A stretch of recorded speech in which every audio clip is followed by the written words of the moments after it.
on a couple things. They repeat the same thing over and over. When you go over and talk to them on their front porch, they lose the ability to understand the subtleties of life. And that seems to be what's happening to the president of the United States. And we are all ultimately suffering. The security of the country is suffering. And as costs go up on Americans, as these healthcare premiums rise, families are suffering too.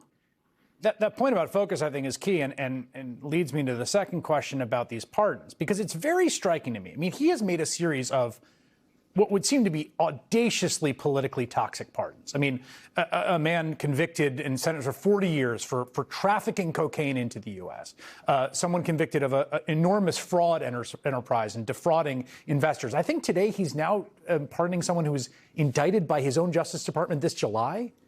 And when he's asked about it, he says, I don't know who they are. What are we supposed to make of that?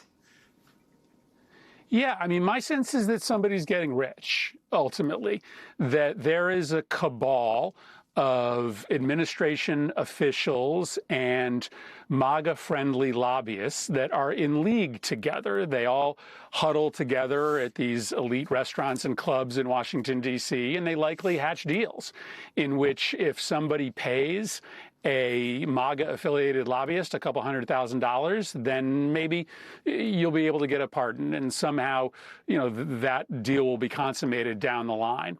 The Binance owner, the owner of one of these big crypto companies, was pardoned, and this is a bad guy. He pled guilty. I mean, it wasn't like he was contesting the charges. He had essentially set up a company that was being used to launder money for terrorists and for child sex predators.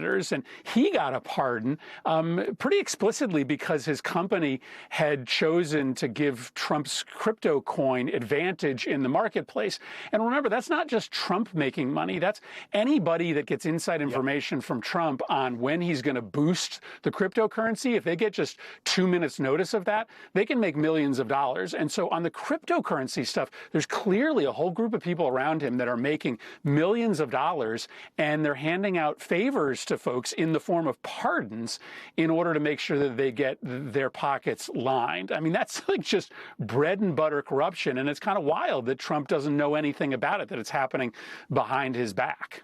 And essentially cops to not knowing anything. Anytime he's asked about it, he doesn't pretend.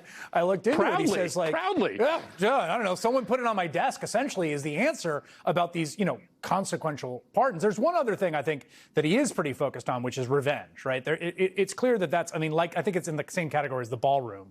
It's a thing he comes back to again and again. We just got some news, and you probably haven't seen this because it just broke. Our own